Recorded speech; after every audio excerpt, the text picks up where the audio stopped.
Thank you. Can you hear me? Yeah. I thought since the organizer has made this wonderful arrangement with all this fancy microphone, I'd rather sit down and do the thing than to stand up. But then the problem about sitting down is that you may fall asleep. So if anytime I don't make sense to you, if anytime I don't make sense to you, just wave your hand so that I will wake up and direct my remarks appropriately. So today we are talking about ASEAN, and you have already heard the Chief Minister and Senior Executive Councillor, Dr. Teng. Basically, we believe that ASEAN is a positive, healthy development so far, and if we tweak it a bit more and implement some of the plans that we already have, I think we can do much better. So let me just run through some of these material that I have prepared for you, and anytime you want to clarify any points or make any remarks based on what you have seen on the slides, just put out your hand and I will acknowledge you and we can have a discussion. So, everyone knows this is ASEAN, but not many people know that there is more water and sea in ASEAN than land. As we joke in Singapore, you drive a while, you fall off the island, get into the sea. Yeah. Indonesia is the largest archipelago in the world actually. Yeah, but you can see many thousands of islands. So that alone, the geography is good for our business. Yeah, you can imagine 15,000 islands they have in Indonesia. That is a high tide. Low tide is 17 to 18,000, and then Philippines another 8,000. And not many people know Myanmar is also quite a archipelago. From the southern part of Myanmar, you go down towards Sumatra. There are many islands that belong to Myanmar. So just on this kind of geography alone, you can construct many new seaports, many simple jetty, do a lot of infrastructure, which is good for our business. And Malaysia is well known for such kind of physical infrastructure, construction of roads and jetty and ports. So this is good business for us. More importantly, due to the geography, many ships, many aircraft will have to come to Southeast Asia. Even if you don't do anything, they will come, because sometimes they stop here to refuel, sometimes they come into this region to get what we call a safe harbor, because monsoon is on both sides. One side, okay, Indian Ocean is monsoon, on the other side, South China Sea and Pacific, you might get typhoon and all that. So historically, our region is a very good, safe harbor for many of the shipping conducted by, much of the shipping conducted by the sea. And now with the aviation development, the air flights are also very important. Many of our countries have developed a low-budget airline. In fact, it is pioneered by Air Asia from Malaysia. And today, as I said, everybody can fly. Yeah? And this alone is good business for all of us. Just how to make good use of this geography. Recently, the President of Indonesia, Jokowi, visited Singapore, and one of the things that they agreed to do is to open up more of the Indonesian island for sea cruises, for maritime shipping. So that is good news for us. In very simple term, ASEAN, I put it down here in these 5 bullets for you. ASEAN is 10 country, intergovernmental. Bear in mind this, intergovernmental is not like the European Union where you become member of the EU, certain part of your country's policy making capability and authority would be transferred to the European Commission based in Brussels. In ASEAN, we don't have this. Our ASEAN Secretariat is a secretariat. Is where the Secretary General is probably the chief clerk, you know. It has very little authority to make decisions on the part of our ASEAN governments. So that's why we say intergovernmental. Every decision that affects the region will have to be agreed to by all the 10 member states. If one guy does not agree, you can't make any movement. Yeah? And then you've got to start persuading again and lobby the leadership and the business people to agree. Single market, you all know this big story, 630 million people. This number is already out of date. I think Indonesian population is growing quite fast. Philippines has also gone beyond 100 million Filipino. So we always joke in Singapore, every year Indonesian population increased by one Singapore. Because our population is 3 to 4 million people. So Indonesia alone, their annual population rise is about 3 to 4 million people. So economic integration is in progress. We can discuss this in the next hour. You heard this thing very often that combined all our 10 countries, our GDP is very, very sizable. Yeah. Now is we are 6th largest in the world, you know, after USA, China, Japan, Germany, UK, and ASEAN. In 10 years' time, ASEAN will probably beat UK and become number 5 in the world. So it's a very, very good story here. So this is a big picture. Surely we can make money, right? With so much good things for us. It's just how we can develop our companies and our economy in a manner that capture the interest of the consumer and the people who are interested in business and investment out there. I put this picture here to show you that ASEAN, we have 10 countries, but ASEAN, we have 10 dialogue partners. Those countries are on the right-hand side of your screen: Australia, Canada, China, India, Japan, Korea, South Korea, yeah? New Zealand, Russian Federation, USA, and EU. These are what we call the dialogue partner countries. Yeah. Why do we call them dialogue partners? Actually, this term was invented by ASEAN, right? We never have this elsewhere in the world until ASEAN invented this. We don't want to say they are associate member, or we cannot make them member because they are not part of Southeast Asia. But they are people who contribute to our development. And if you look at the number of investment, FDI flow from this country into ASEAN up there, not very up to date, but I think this just gives a picture of how much money they have poured into ASEAN.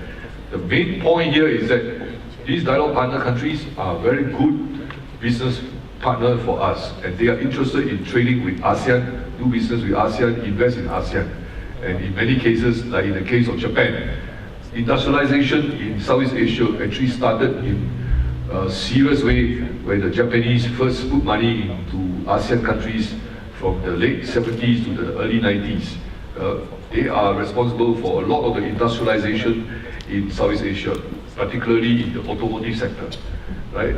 And then you can see USA and EU, huge amount of money they put here. Many of these American and European companies are well established in ASEAN countries. So our job in the next 10 to 15 years is to disperse more of this investment to every part of ASEAN. Right now, most of the investment seem to be in the 3 countries of Thailand, Malaysia, Singapore, increasingly Indonesia and Vietnam.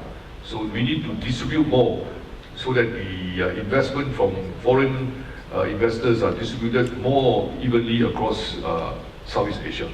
But the point here is that these 10 guys give us a lot of business.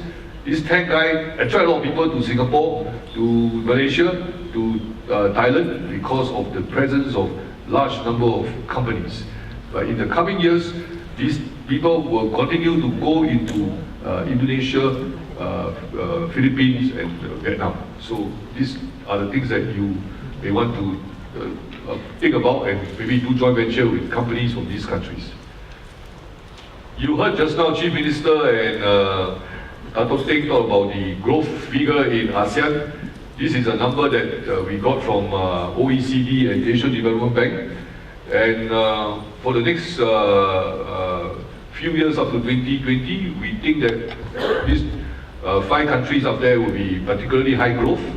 But the smaller the growth area does not mean that it's no good, because like Malaysia, you are growing at 5%. It's a very respectable number for the next few years, in spite of all the problems you have in oil prices and other commodity prices. Yeah. The important thing is, overall, the whole of ASEAN will grow between 5 to 6%. Yeah, that is good news for us. Yeah. Singapore now is growing about 2-point-something%, but we are a small economy that is quite respectable.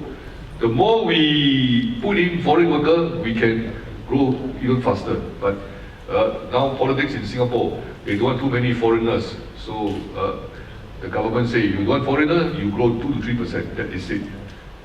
But beyond that, the other countries are growing well, and overall, as I said, the picture is very positive and healthy. So, as I like to echo the opening remarks by Dato' Teng and also then the Chief Minister, we have promising growth outlook. It's just how we are going to be able to stay competitive. Really, the point is the last bullet there. How do we remain competitive? If we are not competitive enough, people like the investors will go and invest in other places. And there are many countries around the world, or many regions around the world, which are constantly chasing the FPI dollar. So if we are not very up to it, people will start leaving our region, and that's no good for us.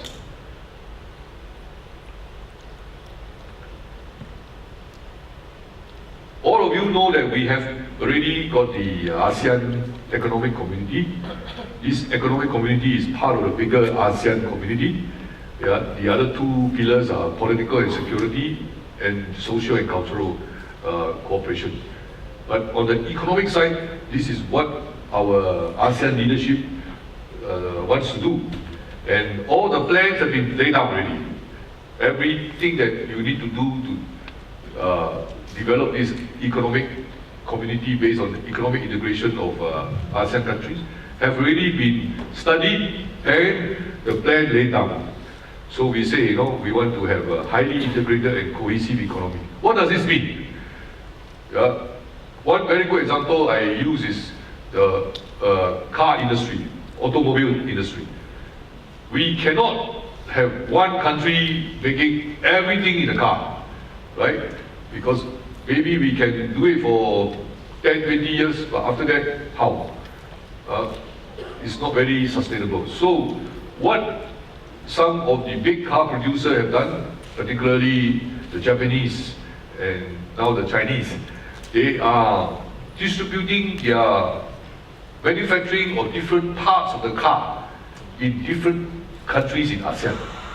So take the Toyota company, they started in Japan, then they go down to Thailand, and in Thailand they started the automotive industry.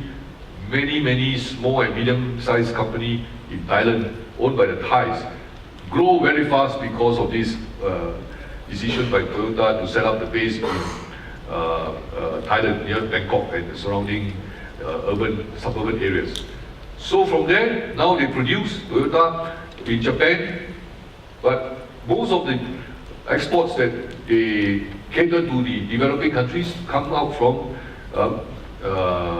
Southeast Asia, based in Thailand, and parts, other components made in Vietnam, Malaysia, Indonesia, Philippines.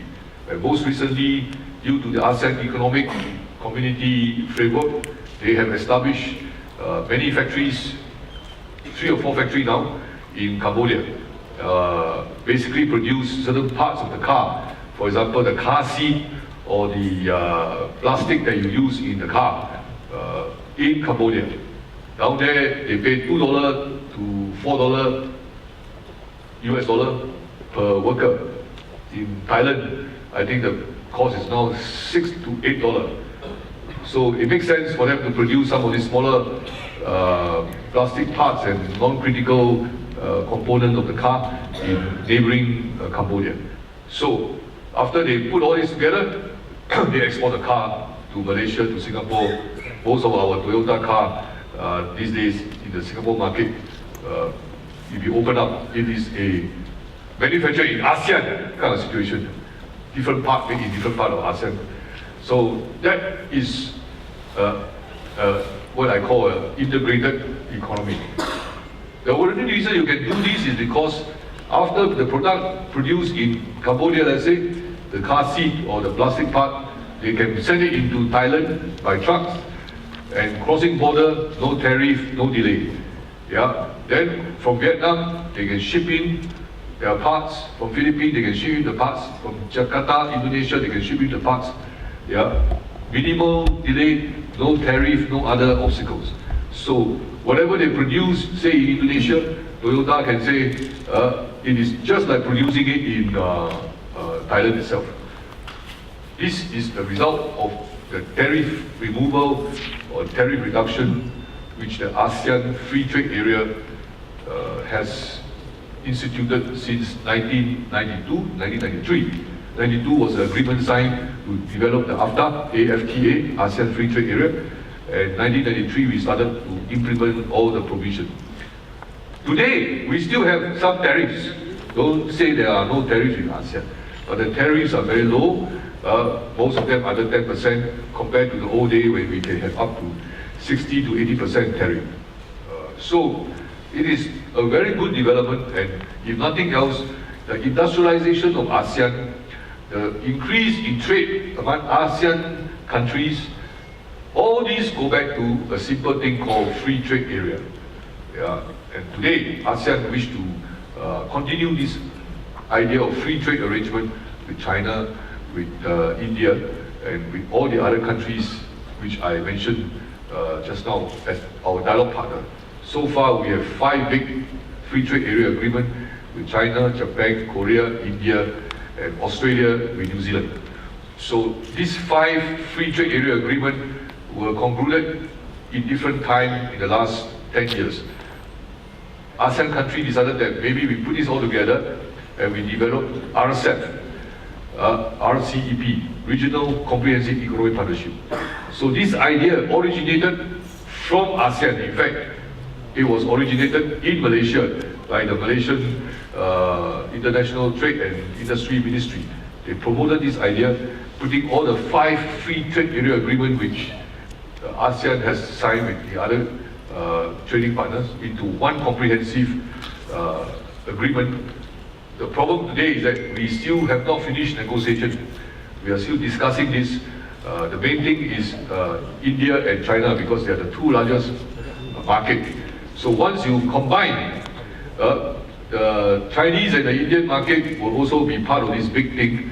And so now there are issues which the Chinese economy and the Indian economy have to sort out, because whatever agreement we concluded, the 2 countries, the 2 big giants, will also be using the provision in the RCEP. So this will prove to be a big obstacle for us to cross. But ASEAN leadership, together with the other prime ministers and president of the other dialogue partner countries, are committed to do this RCEP. So let's see how they evolve in the coming 12 months. But that's the story. So this is what the economic community is about: bring people together and have this big economy of scale. You can't have small company doing this kind of thing across all the 10 countries. But it doesn't mean that there's no role for the small country. Small country and small companies have other functions inside the economic community, and I will talk about it more as we go along. So this is a community, and right now I want to focus on the MPAC. MPAC basically is the Master Plan for ASEAN Connectivity. Yeah. So remember, we have 3 pillars in the community, and in operationalizing these 3 pillars, we developed the IAI, which is an initiative for ASEAN integration. This helps to build capacity, develop the human resources of our ASEAN country. Then the other big idea is to do the MPAC, Master Plan on ASEAN Connectivity. These two big programs basically create a lot of business opportunity, a lot of work for those of us in the business sector, in the private sector. This, you don't have to worry about it, it's very crowded, but it's the idea of the master plan for ASEAN connectivity.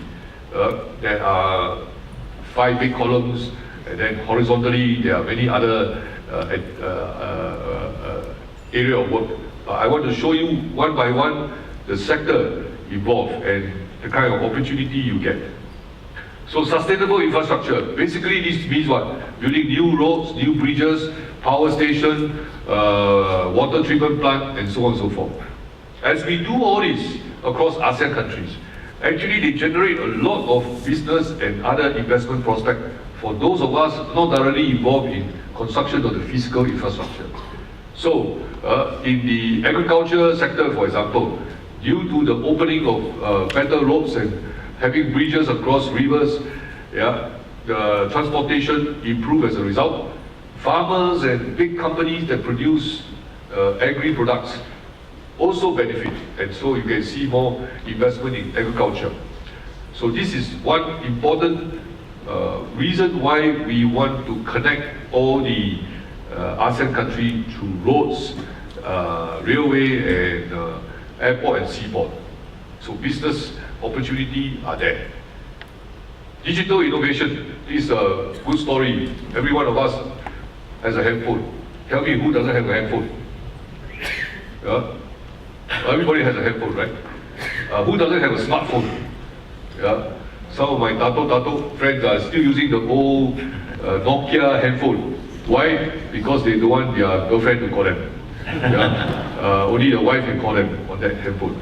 That is not a smartphone. But the point is that the handphone technology, the computer technology has become so much part of our life. Today, I don't think we can imagine having a 24-hour without a handphone or without a computer. Yeah? And what does this mean? You can see all your shopping center, everywhere in ASEAN, all the shopping center. You go in, there are more shops selling computer and handphone or whatever than selling food and drinks. This means that business is very, very flourishing, and even for the small company or the individual entrepreneur. But the more important thing is that we need to go to the next level. It's not just having a computer or handphone now. The next level, because all the big economy around the world, they have developed into digitalized economy. So now we do business on eBay or on other e-commerce platforms like Amazon.com, or if you look at the Chinese e-commerce company, it's amazing. Everything you want, and they deliver to you without you asking for too much trouble. Yeah. So this is the future, and ASEAN as a group, I believe, is the most systematically organized regional organization that focus on digital innovation and digitalization of our economy. Yeah, this is something that we should be very proud of. Although right now, after we started this game, other regional bodies also started this digital innovation. And I think because our implementation is slow, I think we may lose out, because the other guys who started late, they are now more organized and they implement their digitalization plan much faster than ASEAN. So we have to catch up. This seamless logistics, I think all of you can understand this. I don't have to go into detail, except to give you one example. In Laos, if you look at the map of ASEAN, Laos is between Vietnam and Thailand, between the South China Sea and China on the top. So what the Lao people have cleverly done is to develop this transshipment business. They are already doing very well. You know, they are now the country called the battery of ASEAN. That means they produce a lot of electrical power. Yeah? There are many more electrical power plants being built in Laos. And today, Laos, say, produce 2,000 to 3,000 megawatts of electricity. They only need half of that, so they are exporting the other half. And in 5 to 6 years' time, they are going to double that to close to 15,000 megawatts. And they only need 1,000 plus. So imagine all the rest of the output for electrical power will be sold to Vietnam, China, Thailand, Cambodia, maybe even all the way to Myanmar. So what they do is now develop this idea that they are in the center between other big economies. Therefore, they must be efficient in providing the transit arrangement, either by road or by air, or selling and buying of electrical power. Maybe they can do some other kind of energy output in the future. But for the moment, power which they produce, electricity, give them a great deal of advantage. So, if you minus the electrical power that Laos is exporting, Laos is still considered a less developed economy. But if you add in the hydropower and electricity that Laos produce, today their GDP per capita is close to $2,000. When I joined ASEAN in 2003, the GDP per capita in Laos was only $450. Today it's close to $2,000. So they were therefore not qualified for many of the European Union and American technical assistance for least developed countries. That's why in Laos today there is a big debate whether we should include the power factor, that means the electrical power that they export, into their GDP. Because if they do so, they are close to $2,000 per capita. And that means that they are beyond the so-called poor man club. They are now middle income. They only have 5 to 6 million people in the whole big country called Laos. So this is something that I illustrate under this particular segment on seamless logistics. The East-West corridor from somewhere in Da Nang on the coast of South China Sea in Vietnam has opened up. From Da Nang in central Vietnam, they will cut across to southern Laos, to northern Thailand, and to Myanmar. The port of Dawei, D-A-W-E-I, Dawei in Myanmar. This is called the East-West corridor. The roads are already through.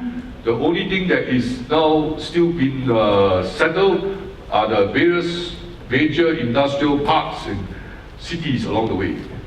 If all these things come up, this is a huge success for ASEAN, because from Vietnam it goes into Laos, it goes into Thailand, it goes into Myanmar, and from Laos they can come down straight to Cambodia. So, seamless logistics is very important. If they have to stop every time they cross the border, there is no advantage, right? I have a lorry, I have a trailer, but from Vietnam into Laos, I got to wait a few hours. From Laos into Thailand, I wait a few hours. Then what's the point? So it is important, once the truck leaves Da Nang, all the way to Dawei, we call it D to D, Da Nang to Dawei, there should be no need to open up the container, no need to make too much hassle at the border crossing. So that is our ASEAN Connectivity Master Plan in terms of logistics. The other big thing in connectivity is about regulatory excellence. And this is something that we have to continue to work on. It's always very sensitive because it requires us to change our national legislation and law with regard to e-services, with regard to movement of goods and through the trucks, what we call logistic, financial services, as well as what we call infrastructure development projects. So we must try to look for the common template or the regulation which can be used not only in one country, let's say Malaysia, but it can also apply in Thailand or Singapore or Myanmar and so on. So this is something that we have to spend a lot of time talking to different government agencies across ASEAN. And under this, of course, the issue of land ownership is very critical. This is always a big issue in all our country, whether ASEAN or not. Ownership of land is always a very sensitive subject. But the important thing is that we must have proper dispute settlement processes. And again, here means more legal and financial services company will come out. And this is good for all your children or your grandchildren studying law or banking and other financial related courses. I think business will be flourishing. Last, under the Connectivity Master Plan, is this thing called people mobility. At this moment, all ASEAN citizens can cross border on a tourist visit without visa. On the ground, during implementation, maybe we still have some delay. Yeah? But on the law, on the paper, no visa is required for ASEAN citizens visiting another ASEAN country for touristic visit. 7 days to 14 days. Right? So this is good for us. Business in tourism sector is actually flourishing. And for business investor, you not only have opportunity to build new hotels and other kind of tourist facility, but more importantly is the digitalization. Yeah? Many people in Bangkok, in Bali told me they don't have enough young people who can work in their company or hotels which cater to the tourists, because now most of their business is done through the computer. Reservation and other kind of bookings all use computer or the smartphone. So more and more of our young people should be focusing on the IT courses so that they can become quickly employed by sector like the hospitality and tourism sectors. Okay, so I now list some of the challenges. I guess you might be aware of some of these problems we already have. Go slow in many areas, yeah, but I give you the big picture before this. We should move faster so that we can do more quicker and stay in the business. Right? The two things that I want to draw your attention is the last two bullets: aging population and the weak institution for ASEAN. Aging population, Singapore is really facing that. I mentioned just now, our country's economy is growing between 2 to 3% because we cannot afford to bring in more foreign workers. If we have more foreign workers, we can probably grow 4 to 5%. But politics is such that we are hampered by this very big factor. And more, very hard to find young workers and people who are prepared to work in certain sectors. In Thailand, the next country in ASEAN facing aging problem is Thailand. Yeah? And this is due to their declining birth rate. I think Malaysia is still not there in this category, but the trends are also servicing that your birth rate is also slowing down. So this is a big issue. People laugh at it when Singapore talk about this in certain ASEAN meetings, but it is a real challenge. Yeah? Nowadays in Singapore, for those of you who follow the news, we close down schools, we close down junior colleges, or merge them because no students. Very soon, maybe our military will also have to close down military camps because there are no soldiers for national service. Yeah? During my time when I doing my national service, military service, one batch was 24 to 25,000 young men, 18 years old. Today, I think we are down to one batch about 17 or 18,000 only. So in another 5 years, it will be down to maybe 15,000. So this is a big challenge.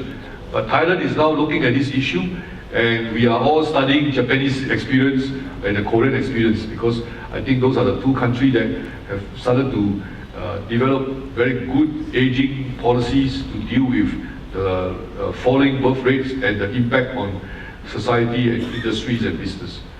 Weak institution for ASEAN. You know, we talk about ASEAN so much, but there are no other body in our region that cover ASEAN except the ASEAN Secretariat in Jakarta. The Secretariat was only 300 employees.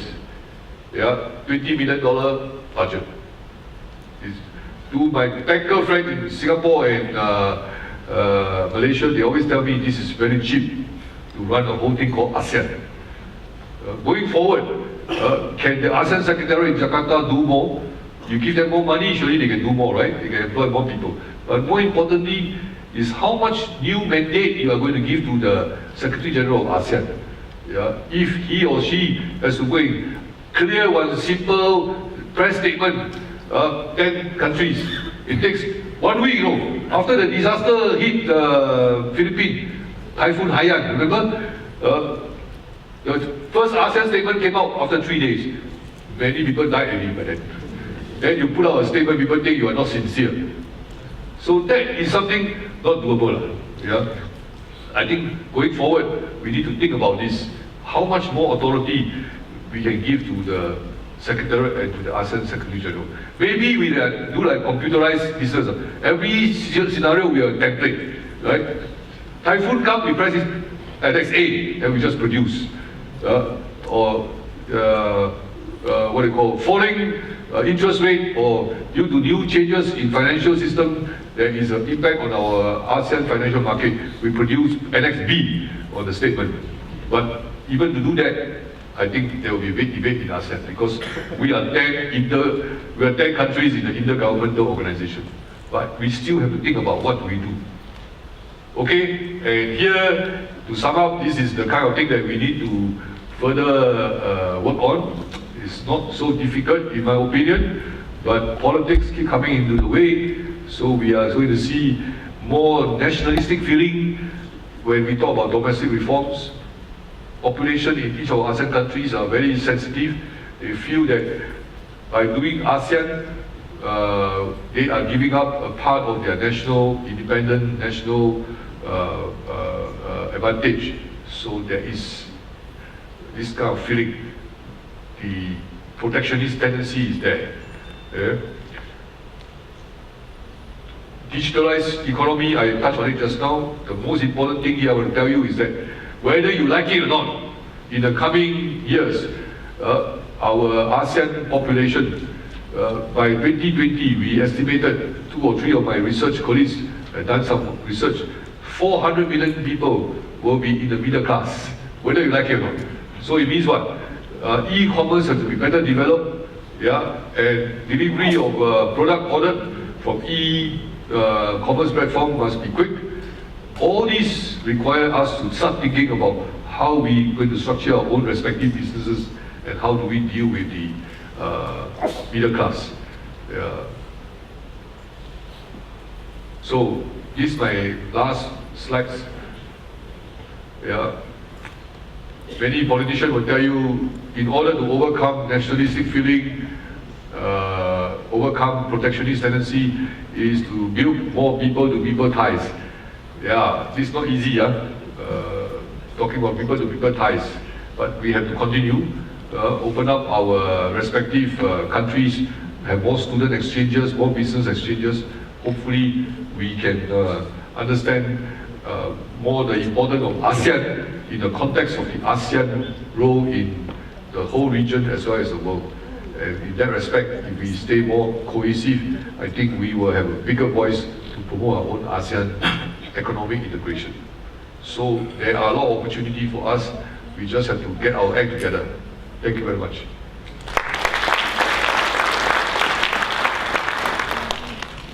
Thank you, Ambassador. You have given a broad overview and comprehensive view of ASEAN and its initiatives, touched on integration initiatives, connectivity, regulatory reforms that are being initiated in ASEAN, people mobility, digital plans, and more importantly also touched on challenges facing ASEAN, which is moving forward. These are the things that ASEAN need to tackle.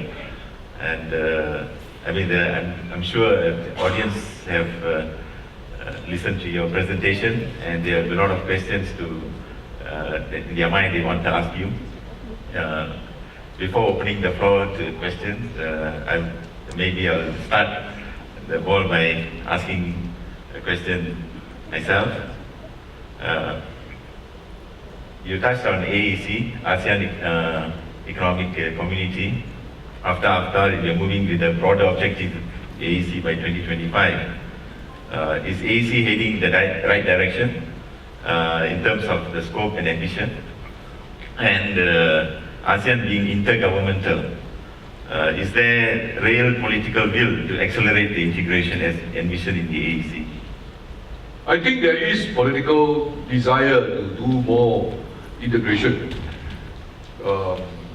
When you go and attend an ASEAN meeting, you get carried by all the ASEAN vibes. Like now we are here for the Selangor ASEAN Business Conference. We talk about business opportunity, we can carry along, got chance, let's do this, blah, blah, blah. Then when they go home, the MP or the political official will tell them, cannot do lah. You do this, it means our business people not happy, our student will demonstrate in front of the President's office or the Prime Minister's office. But I think overall, the case for more integration to have an ASEAN economy that can compete successfully with others around the world is still compelling. It's how we explain certain things that we ought to do and look at the big picture. Sometimes I feel that listening to the ASEAN leader at ASEAN Summit, they all understand this, but for some reason when they get home, they are more overwhelmed by the domestic talks and consideration. The way to beat this is to go and do more awareness program, tell people, like what I'm trying to explain about the car industry and the tourism industry. I remember when I was Secretary General, we had to go and make a visit to the Cambodian government. We wanted Cambodia to take away the visa requirement for tourists going into Cambodia. Each visa at that time cost $25 US. So if they have 100,000 chaps going into Cambodia, they get millions of dollars, right?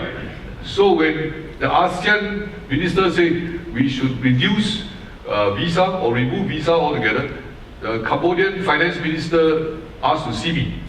Said, tell me, how can I get this billions of dollars if I remove the visa? So we had to go and study this problem, show him that if you don't have the visa, anybody who wants to come can just fly into Siem Reap or Phnom Penh. Those are the two major airports at that time. And if we get 100,000 chap to come into Siem Reap or 100,000 chap to come into Phnom Penh, please give you this kind of spending benefit. We did the study for 18 months. And then we were very thankful that tourists from China and Korea started to come in increasing number, even though there was a visa requirement. So after 18 months, the Prime Minister of Cambodia decided, okay, let's give it a try. Let's give it a shot. Actually, he pointed to me and said, if I don't collect enough money, I will take you responsible. I said, what do you mean take me responsible? You mean make me responsible? No, I will take you responsible. That means I think I better not go back to Cambodia anymore, right? So, but luckily, after we demonstrated the benefits, the leadership in Cambodia was happy to proceed. But then, another problem, official on the ground, visa was removed, but when tourists come, they still collect the money from them. So how? It's just like today, Singapore and Myanmar, you don't need a visa to get into Myanmar, ASEAN citizen. But when some of our Singaporeans drive by their jeep from Thailand to go into Myanmar, they were stopped. And after much ado, we found that the local immigration officer at the border area said that the new rule only applies for people flying into Myanmar. It doesn't mean that the people from Thailand can just drive the car and go into Myanmar. So like that how? So therefore, we have to go and explain, and in the case of Singapore and Myanmar, we have to go and understand what is the problem. There are some security considerations because along the border, people can just drive a car, walk across very easily. So we understand that, and then we try to encourage people not to travel by road. In the meantime, if you want to go to Myanmar visa-free, you fly into the 3 airports that are already open. So that's one way we can do, but it's very time-consuming. And what is important is that we increase people's awareness. But while we are doing all this, we are not allowed to go and publicize it in the newspaper. No? So all my friends in Singapore say, what rubbish you do, ASEAN, you say visa-free, I also cannot going to pay for visa and all that. But it's the kind of situation we take care of the political sensitivity. Yeah. But I think it is important that we have the leadership's understanding that integration is necessary. Economic integration. We're not talking about anything about political or other integration. So we have to emphasize this. And the other thing that we emphasize a lot, NATO, is that when we do economic integration, we say that we are not following the European model. European model means you also become one single currency. Yeah? So our finance minister in ASEAN say this is not possible at this time. So let's not discuss this until 10 years later, and then after that they discuss this and say, not really, another 10 years. So the next time the finance minister talk about this monetary thing will be 2025. So in the meantime, you don't have to worry. You can continue to spend your own money, different countries' money. It will still be there. But on that note, the finance sector is also looking at how to integrate a little bit, because what is important in our financial sector is the stability of our respective currency. So they need to organize a way to stabilize exchange rates and in the process exchange information very quickly with one another. Even with the Myanmar currency or the Lao currency, which is not so internationalized. But that is one step going forward. The important thing is that the governments in ASEAN countries must be prepared to tell their citizens that there are trouble, there are problems, but it is an ideal that we all have committed to, and we should carry on working on it. And if there is a success story, we should publicize it. For example, today, the tourism sector in ASEAN is actually very, very good, and they have reduced the poverty of many of our less developed ASEAN economy. So people are moving up. So we have to try to find a way to explain this to our respective citizens. Thank you. Thank you, Ambassador. Giving a good outlook on what the political will is all about and how to go about achieving it. Yeah? And now I open the floor for questions. Please feel free to ask your questions. Ambassador, you can ask me anything, even if it's not economic. Yes, please. Please introduce yourself before and pose your question, please.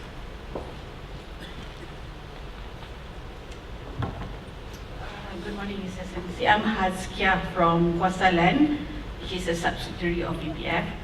I'm very much interested to know about the regulatory framework of Asian business, in the business concept itself, where His Excellency was explaining just now that even the financial part you have actually worked, there's a target whereby 2025 you may have something new to offer to the Asian countries. What about the regulatory framework of the whole Asian countries, where you were saying just now that maybe we have young children that may explore into law studies, where you have one integrated framework where everybody share of the same laws and so on. Do you have that plan? I think I don't quite get your question. Can you just...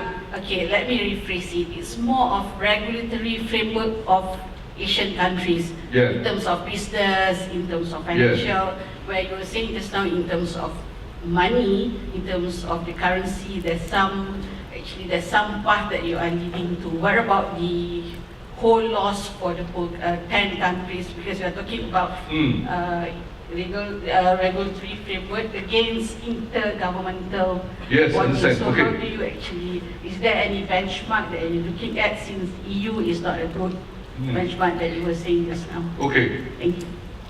For the finance side, I think the finance minister are saying we don't talk about a single currency or common currency.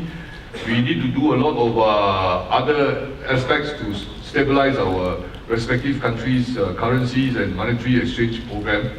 Yeah. So they say every 10 years we talk about it. So I think the next time they talk about it will be 2025. Which means good for us. We don't have to worry about this issue. We can continue to work on all the other proposal. For example, stock exchange in Kuala Lumpur can communicate with the stock exchange in Bangkok or Singapore or Philippines, Manila easily. So those things are going on. What we try to do is that in order to cut short the learning period, we look at some other country and look at some other regional body. EU has many common legislation and directives on many of the economic integration processes. So for example, when we were looking at one simple thing called how do we maintain a standard for cosmetic? Yeah, you buy all this perfume and lipstick, all that. Actually, they're all very well controlled, you know, because some of these manufacturers may put chemicals or other toxins inside your cosmetic. So when we look around, we found that the EU has a thing called the Cosmetic Directive. So we took the book, bring back to ASEAN, we brought it back to ASEAN and study it, and then we say, yeah, we can actually model our cosmetic rules and regulation on this particular set of rules that the European have developed. But we have a problem because we have traditional cosmetic. So you go to Myanmar, you see the Myanmar lady all beautifully got this nice powder on their cheeks. So how do you classify that? Is it a cosmetic, or is it a healthcare product, or is it a cultural item? So we had to do our own adjustment to take into account ASEAN peculiarities.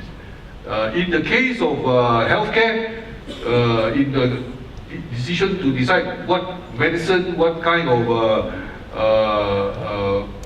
health products we consider not medicinal, we also look at some other countries like the Europeans, what America also have done with regard to their Food and Drug Administration processes.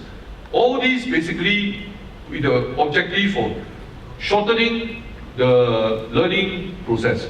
Instead of reinventing the wheel, write a new book on what kind of medicine can be considered good for HIV/AIDS or what have you. We look at what already there and other another body like the UN, WHO and all that.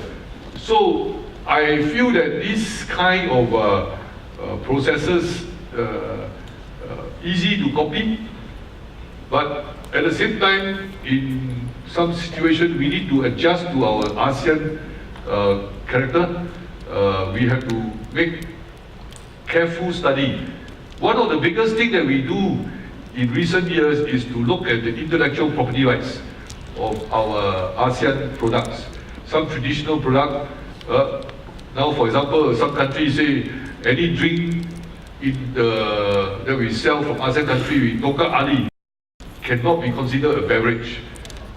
Oh, because with Tongkat Ali you can do fantastic things, right?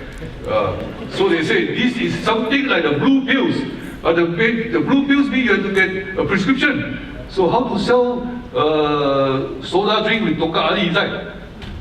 So we have to go and lobby people to standardize our ingredient publication on all the products. So again, these are the kind of things that we do, which we learn from other countries and other organizations. But very often, after we look at some of these other cases, we have to spend some time to adjust it to the ASEAN language, to the ASEAN character. it will take a bit of time, but I think we can be proud of some of these development. What is a mango? You know, and what is a durian, E24? All these are classified in the Minister for Agriculture. So you say your mango is the best, yeah, but if it is not of this grade, you cannot say this is the best mango. So we have started to do all these. These are unique to ASEAN. Durian, rambutan, mango, and what's the other one? Dragon fruits. So, but other products which we have experiences with other non-ASEAN countries, we see what kind of rules they apply to our product, our export. And then we will say, okay, this is what is required for us to export our seafood, for example, into EU. EU has a very, very strict food safety requirement. The spectrum is like that, right? They say ASEAN product must comply with this spectrum. Actually, WHO, World Health Organization, this is the spectrum. But if you just come to this part, cukup lah. Tapi you go to Europe, they say cannot, must comply with everything. So many times our Vietnamese and Thai seafood exporter have to reshape their export quality requirement. When that happens, it circulates to all the ASEAN countries, and we have to follow. Because otherwise, some of our products from, say, Indonesia or Myanmar will get hit as well. So the important thing about regulatory excellence is that something we learn in our respective trade, we say another country outside ASEAN, we will share this at the appropriate ASEAN ministerial level or the working group committees, and then we will see whether it is something reasonable, beneficial to our ASEAN exporter. If so, we will try to adapt that across the board to our ASEAN countries. And that way we maintain this ASEAN brand. It doesn't mean that we sell highly toxicated product, but at the same time it adds to the harmonization of our rules concerning certain export quality requirements. So that is a thing that we do. And actually, I think in Kuala Lumpur, in Bangkok, in Singapore, in Jakarta now, there are many businesses that focus on just preparing our business and company to comply with many of these food safety and public health requirements. Yeah. Thank you. Yes. These are questions. Follow up to the question. Oh, sorry. Yeah, please.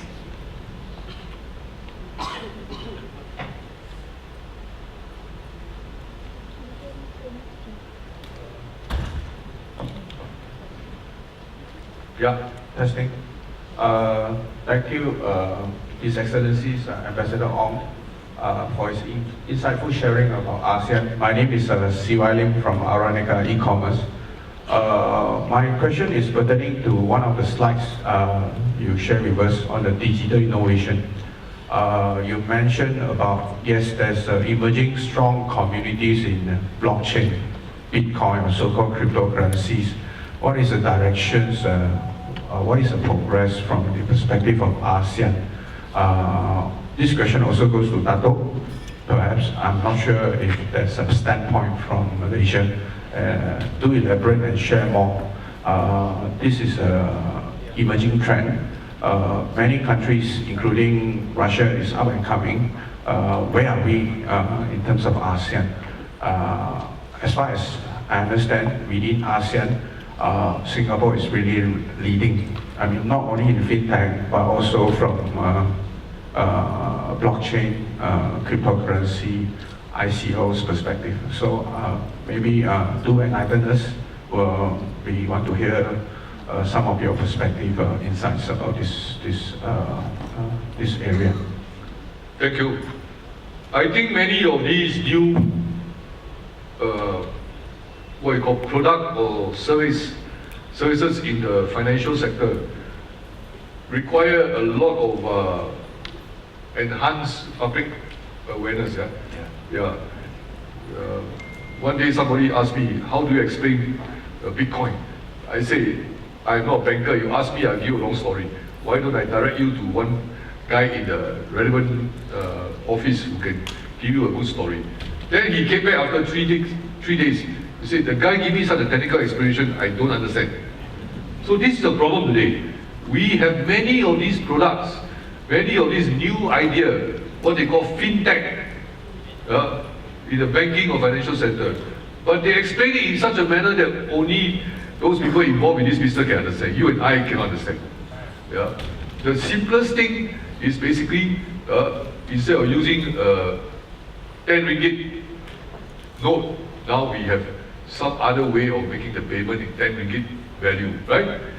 But explain it in a common way. This is a challenge for us. You mentioned Singapore, we may be advanced in this, but Singapore is not ASEAN, no. ASEAN is 99% outside there. So we have to go and explain to people how does the financial business change, what kind of new things have come, and how does that fit into ASEAN. Many people forget that ASEAN is still very rural and countryside. Yeah? And even in some of the big cities around ASEAN region, you have urbanized population, but not all of them are familiar with all these new things. So the first thing we have to do is really to educate people. Yeah? And I believe that in the financial sector in Singapore, they have started to think about how to reach out to explain all these new products to all the Singaporeans out there or the people living in Singapore. I'm sure in Malaysia, we will do the same thing. And I think the earlier we do more of this, better it is.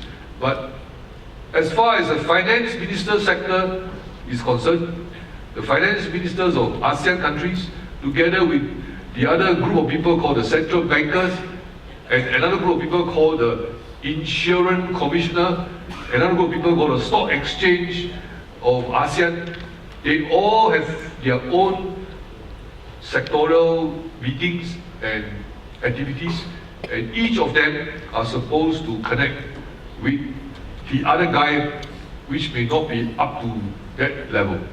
Yeah. So, for example, the stock exchange of Singapore, together with Malaysia, because we are two more well-connected stock exchanges in ASEAN, they are constantly working with the other ASEAN countries' stock exchange. Yeah. To those people who have just started, like Myanmar, they just started a stock exchange, maybe only 3 or 4 companies at the moment. But we see the sharing of information and the transfer of some technical knowledge, because we don't want mistake to be repeated, and they must be aware of the resilience of their own stock exchange before they go big time. So these things are happening, and they meet very often. We don't just read about them because, number one, they always say that such kind of meeting very market sensitive, so they don't want to disturb the stock exchange going up and down. Or in the case of finance minister or central banker, when they meet, there will be speculation of what is the next process, what exchange rate will be coming out, things like that. But they come together very often, and they have a very good reference point because they are connected with the international financial institution, yeah, say the World Bank or IMF and all those other bodies in Switzerland. So I must say they are up to date. But at the same time, they are aware that in our ASEAN countries, many of us are not ready for many of these things. So we have to be very cautious in introducing some of this stuff. In the case of Malaysia, Thailand, Singapore, Indonesia, yes, we probably can go into this because all our banking and financial institutions have already been reformed and more well developed than, say, those in Vietnam or in Cambodia. Yeah? I feel that there is a lot of sharing, and they are aware. For some countries, new things such as what do we do with regard to the development of new technology for financial institutions, they decided not to start from the bottom. they somehow jump into a particular appropriate level, and that is where many of these expertise from Europe and from USA comes in. Yeah. And we do a lot of discussion with China too, because China today is an economic powerhouse, and much of their financial transactions also involve external parties. So be assured that there is a kind of ongoing process. The only thing that I wish they can do more is to educate people like me and all of us here more often, instead of waiting for meeting to happen and then tell us this is what happened. There should be a constant stream of information to educate our people. And what, more importantly, how do you avoid being tricked into doing certain things? Now, financial scam in Singapore is quite common, no? And how do we avoid that? We now want to go and do more payment on electronic platform, but at the same time, every other day you hear story of people being swindled. So the government of Singapore tried very hard to ask the Singaporean to go cashless, but everywhere you go, you still see people taking money with them. I don't think it's an easy exercise, but it requires a lot of effort. But at least on the regulatory side, on the authorities exchanging information, there is a lot going on.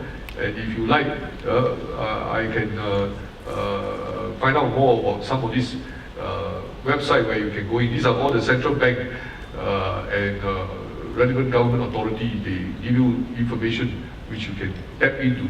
Learn, not just as a customer of financial services, but as an individual who wants to know how much of this is ASEAN getting into. Thank you. Yes, thank you. I hope that explains, yes. Further question, please? Yeah, please.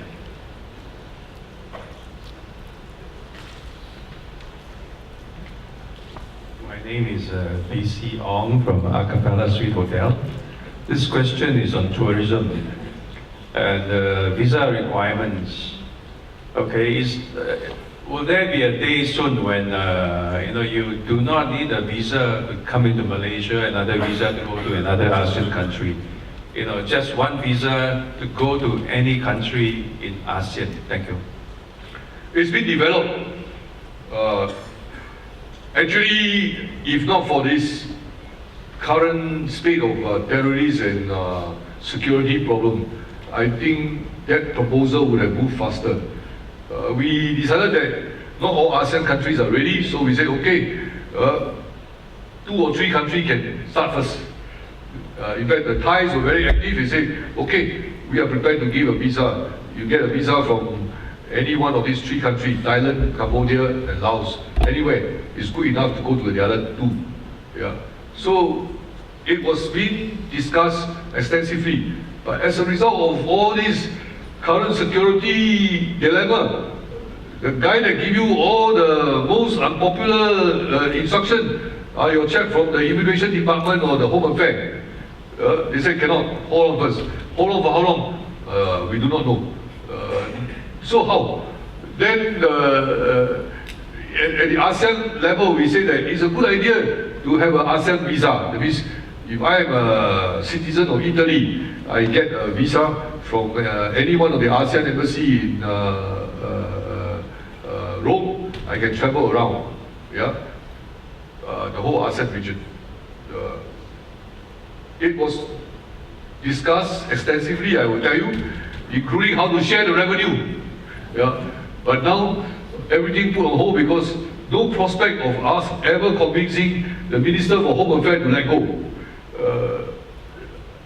But the Thais and the Cambodians, they seem quite determined to do this.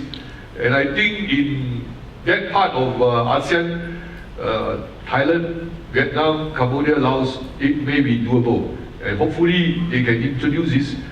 In fact, if I'm not wrong, somebody told me that the proposal will be settled within the next year or so. Then let's hope that this experiment works, and then we can use that to get into other part of ASEAN. we try to suggest this idea like Singapore has, which is that generally no need visa to get into any of our country. And now you ask the Singaporean, they also tell you, due to the security threat, this idea of visa-free travel should not be given away easily. So we have this issue. But in the meantime, if we can get 2 or 3 countries to come along, especially those high tourist areas like Bangkok, going into Cambodia, I think it's worth a try. Yeah. Singapore, Malaysia, perhaps we can work on it because everybody who come to Malaysia feel like going down to Singapore, but then they require visa and can't get in, and vice versa. So maybe we can work on it. I am sure we don't want our life to be completely determined by all these security threats and whatnot. You know? And now my point to my friends in Home Affairs Ministry is that with the technology, so high technology, you can do a lot of things. You mean you cannot be comfortable? But the problem is the technology, introduction of technology like this require a lot of money to start off. So I think this, I must confess, will slow down due to the security problem. But maybe private sector can come up with some other idea. Let's say your hotel group can say, okay, if people come to my hotel, resort in Malaysia, visa obtained at the Malaysian embassy anywhere or consulate anywhere can be used to go into Bali or Phuket to the similar resort. Then you can pick up at the airport or something like that. The idea is to break the bureaucratic resistance. I remember you are in the tourism business. When we first started this thing called cruise tourism, the first guy who put out a hand and say, no need for cruise tourism is Laos. Right? Laos say they are not, they are landlocked country. Then the ASEAN Secretariat guy show that actually while they are landlocked, the entire north to south length of Laos is facing the water because of the Mekong River. Right? So we say you can do Mekong River cruise one. So the idea is that if you connect with the Thai or the Cambodian with this kind of cruise tourism, they can be transported to another, say, river boat, sail up the Mekong into southern Laos. Why not? After that, they start down and discuss. I think there is some progress in that respect. Yeah. Thanks, Mr. My name is Ghazali from Selangor Islamic Chamber of Commerce. My question is there any chance ASEAN to consider a single currency like Euro? There is no chance at this moment. Because, number one, the exchange rate policy of all our 10 currency not very consistent yet. So we need to do more work. And number two, politically, we look at what happened in Europe, in EU, and the trouble that it went through 2 years back due to the problem in Greece and some other EU economy. This frightened off the finance minister of ASEAN. So they say, instead of working, have a group of officials to start thinking about this, why don't we just stabilize all our countries' currency first? Exchange rate must be stable, this and that. And then maybe we can do some future move to tie up with two or three currency, things like that. But having a single currency is just too much of a political challenge at this moment.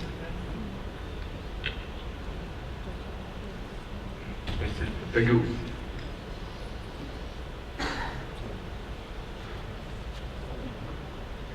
I'm Nathan Supaya from Federation of Malaysian Manufacturers. I have a question on logistics, which Ambassador Wong mentioned just now. This is with regard to the channel between Thailand and Malaysia, which is being spoken about now, right?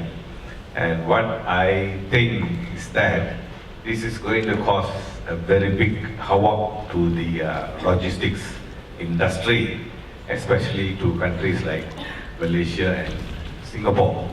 So is this a bright outlook, or is going to be a disaster to the logistics industry? As it is, the logistics business in this region, especially Malaysia, is already suffering because of the merger of major shipping lines moving their head office out of Malaysia to a country like Singapore. Right? What can we do about it? Is there an alternative? Probably an establishment of ASEAN Maritime Commission, which can probably coordinate and modify the, especially the seaborne business. Thank you.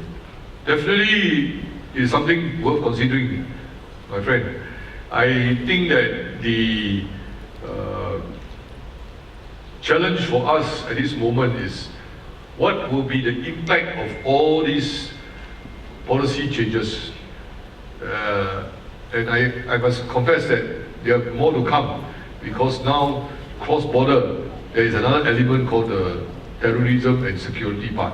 So Singapore to Malaysia, Malaysia to Thailand, Thailand to Myanmar, Thailand to Vietnam, Cambodia, Laos, and reverse. I think there will be many officials who will kind of tell us that, hey, now we have to be even more careful. I think it is not very happy situation. But at the same time, when I speak to some of my colleagues in the ASEAN circuit about this logistic, they are also still positive. They feel that this is an immediate reaction, yes, but don't give up hope. Number two, if you need to check what's the reason for your change of policy, what is the reason for being difficult to allow trucks to cross or to allow certain seaborne traffic to move easily. Their explanation is always security. Nothing to do with money now. No? Last time they say, well, I lose revenue, this and that. Now it's all to do with security. People use this for illegal drug trafficking or worse, human trafficking. So we say, okay, if it is this kind of challenge, if it is not money, then now we got new technology can take care of all this one. Right? You can have a big frame, every truck can drive through, even in the future, every ship can pass through that. So, in the case of developed country, they have started to look at certain technology that can overcome such kind of problem, like container is being used to export illegal stuff or even human beings. And in some other cases, they have certain way of allowing smaller coastal vessels to move along and a designated track, and they can actually monitor through radar and other things. Especially in places like Europe, where they have all this river traffic and smaller port coastal area.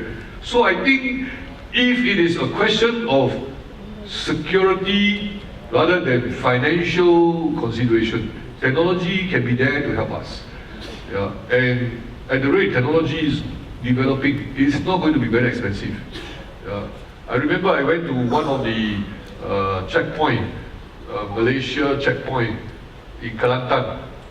Not the main one, but the one that is in the constituency belonging to Minister Mustafa Mohamad. We went there and we saw the cross-border from Malaysia into Thailand. They already started to introduce certain technological stuff, and there is a good capacity for more traffic going through there.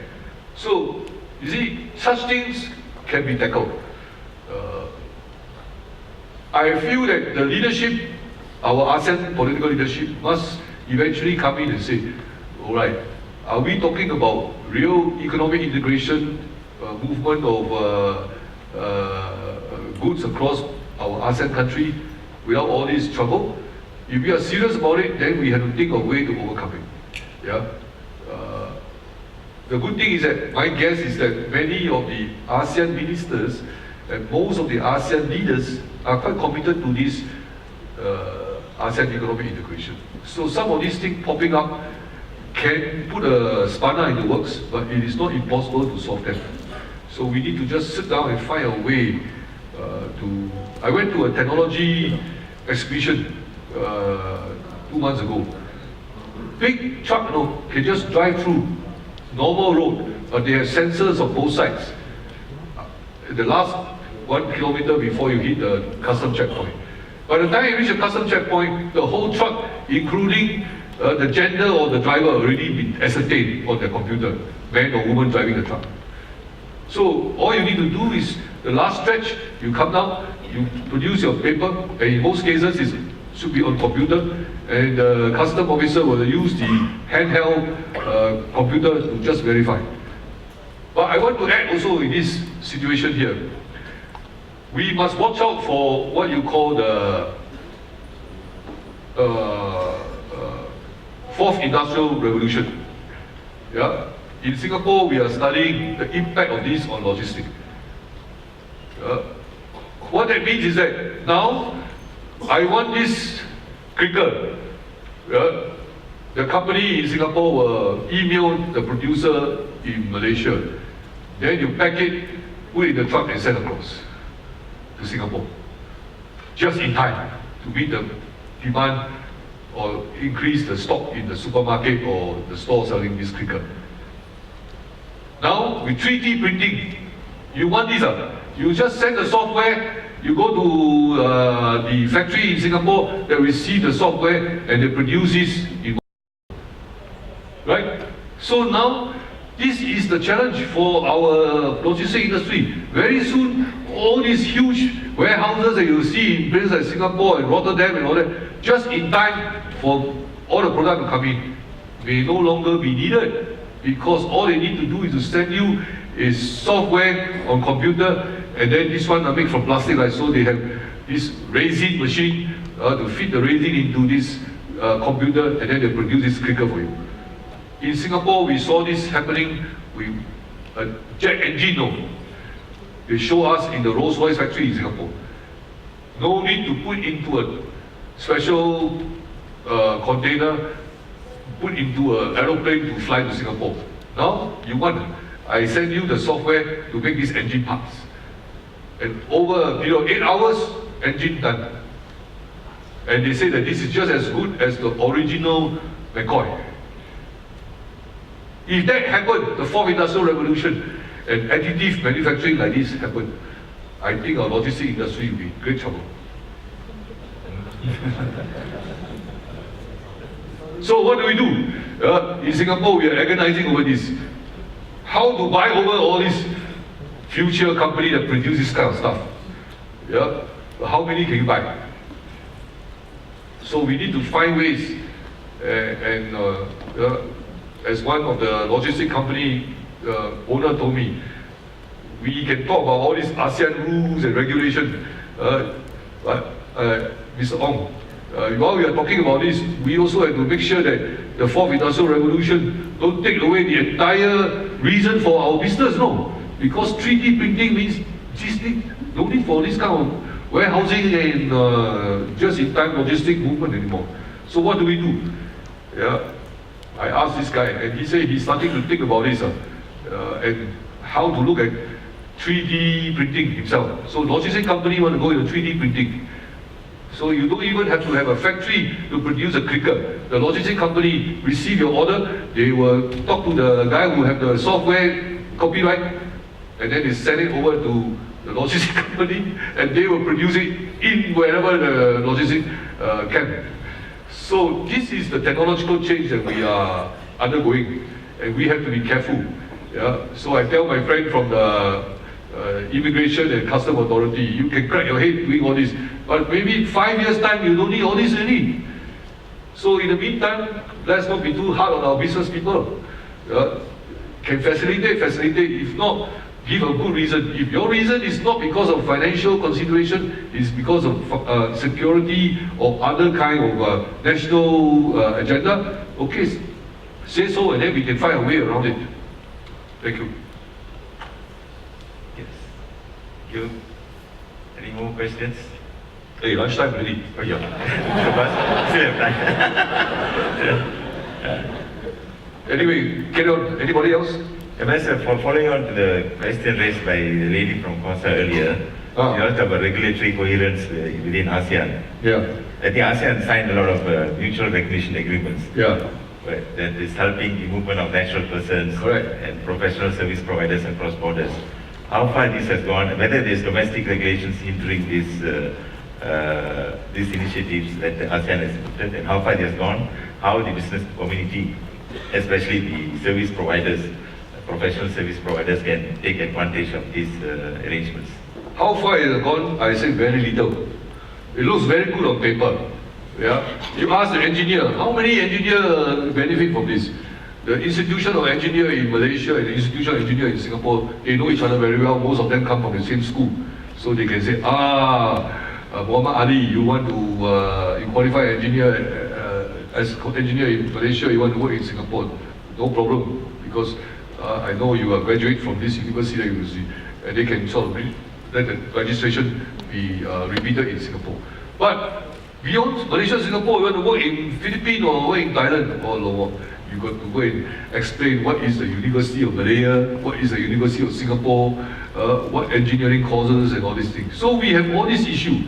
But as I say, the leadership's thinking is that have this idea of mutual recognition arrangement be big as part of the ASEAN economic agenda. And now it is there. So it is a question of only implementation. Implementation, like I mentioned just now, with technology, you can easily say, Ong Keng Yong qualified as an engineer in the Philippines. Now he wants to work in Indonesia. What is the requirement? Oh, you first have to register Ong Keng Yong at the Federation of Engineers in Jakarta. How do I do that? Fill in this form. Okay, what are the requirements? Where you graduate, what courses you do. All these all can be put on a simple email or a form on the computer, or go over to the site. And once that is verified, like we said, jadi already, siap, right? Can go. But what happened now in the other end, whether it's Indonesia or even in the case of Singapore, well, don't know this guy really qualified or not. Paper all satisfied, right? Oh, must check with the university. Alamak, you check with the university, then you take another 2 weeks. Because the Federation of Engineers in Philippines already registered me. Enough lah, right? But this is a kind of practical implementation problem. So, in terms of engineer, maybe engineer is not a very good idea because you've got different kind of engineering, mechanical, chemical, civil engineering. Simple thing like, say, what do you call that? Architecture. We also have one MRA for architecture. It will also take a long time. Accountancy. Yeah. Accountancy a bit difficult. You know why? Because I think we made a mistake somewhere along the way. We never go and include the big five in our recognition of accountancy degree. Because if the big five, KPMG or Ernst & Young, or that, they say can approve, they go. Because the same guy work in all the ASEAN countries. But we did not engage them enough. We just thought we just do government to government. Now on hindsight, I think if we can rope in the professional body as well as the private sector company dealing with that particular profession, I think it will be faster. Yeah. Dentistry is another issue, right? So, but the good thing, as I say, is that once you get it accepted, I met one engineer from Philippines. Wow, when I met him 2 years ago, he was the only one under this engineering scheme to be recognized in Singapore. But he said his business doubled because he could just come in and don't have to go through the hassle of always re-registration. So if you can get through this, it will be good. But on that note, ladies and gentlemen, I want to draw two very serious trends in ASEAN. One, we don't have enough qualified, educated professionals. Why? Because what we study in the university or in our high school, not what the industry wants. So we have to start feeding back to our various agencies or universities or schools of higher learning, better tune our curriculum closer to what the industry needs.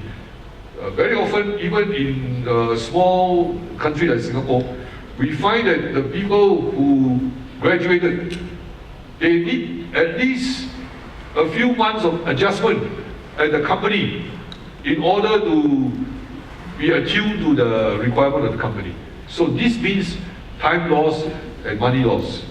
So we need to really find a way to talk across the education sector in ASEAN. How do we fine-tune our curriculum to meet the demand of the industry, the private sector? Maybe more private sector representatives should be appointed to the boards of all the schools or the university. Secondly, while this is going on, the education not so attuned to the needs of the business. The other problem is that we have many people who are already out there in the market, unemployed. And they cannot move easily to the other ASEAN countries. So what happened? You see a lot of them downgrade themselves. Many of the domestic helpers in Singapore are university graduate from the Philippines, you know. They read the Straits Times more than I do. And they can talk to me in a very educated way about the latest development in Malawi, in the southern Philippines. Wow. Instead of having dinner with my mother's caregiver can talk to me about Malawi. Seriously. So they downgrade themselves to work as caregiver or to work as a domestic helper or maybe just as some other employee in the hotel or the tourism sector. But they are all well educated. How are you dealing with these people? Okay? And for those not so well educated, the number is big. I told you, Indonesia produces one Singapore every year. The workers need to get employment. So if cannot get employment in Indonesia, they move out. So the migrant worker phenomena in ASEAN is a big one. And until today, we still use the old-fashioned way of managing our migrant workers. Yeah? Old-fashioned way means what? What is your nationality? Why are you here? How do you come? So I am not saying that we should adjust our ASEAN rule to become like the European Union Schengen Agreement, where you can just work in any part of the European Union. But we have to be seriously thinking about how do we rationalize our movement of migrant workers.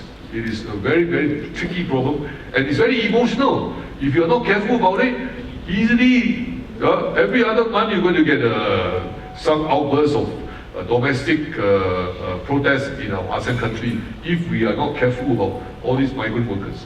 So there's something that we need to work on, and at this moment, ASEAN, we have a committee on migrant workers, yeah, and we were supposed to sign an agreement a few months ago at the ASEAN summit in Manila, but it did not take place because question is this agreement a legally binding agreement that all ASEAN countries must commit to? And on that particular point, no agreement, no consensus, so the matter is postponed to November this year when we have another ASEAN summit. Let's hope our leaders can overcome all the bureaucratic and private sector concerns this November. But it is something we need to do. So education with the right skill set and managing the migrant workers. These are two very big issues that ASEAN leaders have to work on in the coming years. Maybe last question here. Okay. Pass the time. Yeah, Mike. It's okay. I'm under your control. Yeah, I'm Yusuf from Selangor Islamic Chamber of Commerce. Mr. Ambassador mentioned about Industry 4 or Industrial 4, and you give the samples in Singapore. My question is, are you suggesting that the property industry for the future is in a bleak situation? Thank you. Property industry, land, real estate, as I mentioned just now in one of the slides, is always a very sensitive subject. But I'm optimistic because I can see in some places not only in Singapore, but in Thailand, in Indonesia, in Malaysia too, Philippines. People are finding a way around all the old restrictions. Basically, if you are in business or if you are owner of any real properties, you want to maximize your return from those kind of assets, right? So if we can find a way to say, in Malaysia we say kongsi, that means we cooperate 50-50 or whatever, I am very sure we can resolve many of these obstacles. But more importantly, I think what we need to do is to look at the utilization of our land. The scholars will tell you another big problem in ASEAN country is the rapid urbanization of all our country. In fact, in another 10 years' time, I think ASEAN will be 55 to 60% urbanized. Urbanized, which means that the countryside, population from the countryside will come to the city keep on growing, right? Then who is looking after the farms and who is looking after the rural economy? So this is a big challenge for us. And so how do we go forward developing our, what we call real estate resources, our land? Perhaps we have to now find ways to get better value out of some of this land, especially those in the countryside, to get some of the people from the city back to work in the countryside. So I don't see the land in ASEAN devalued. In fact, the land in ASEAN, if you have own land, if you have property like this, it will just keep going up. The only thing is, how do we make use of the land? How do we mobilize the new development like the digitalized economy to make better use of all this real estate that we have? I do not know the answer, but I think people traditionally say, if I'm a landowner, I am a very wealthy person and I'm not going to give up my wealth like that. But as you see, now those land along the riverside or the seaside, your climate change, very soon your land will be submerged underwater, you know. So if you want to maintain your whole of the land, also you get devalue also. So how do we play smart and find a way to start moving? It is a very serious problem for those of you who travel to Singapore by the airport. You can see Singapore airport, outside there, the Changi area, we raise the land already.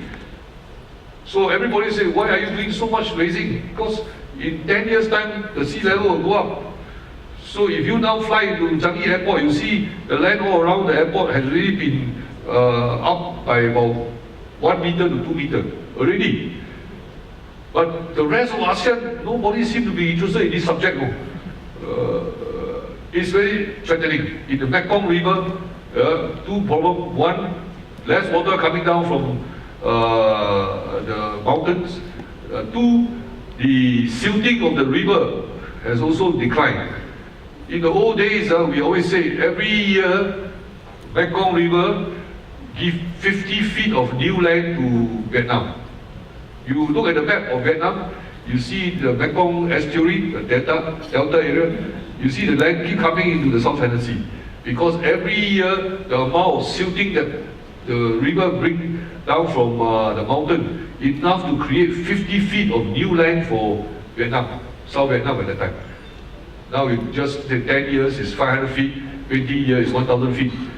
Imagine, from 1975 until now, we are already in 40 years already. So, this thing is happening, but now, maybe cannot get 50 feet because sea level is rising. So those of you who own land on all the coast or near the river, better start thinking about it. Thank you, sir. Thank you, Ambassador. Thank you for sharing your thoughts and candidly, and thanks participants for raising questions and actively participating in the session. This comes to the conclusion of session 1. As usual, to show our appreciation to Ambassador, please give him a round of applause. Right, thank you, ladies and gentlemen.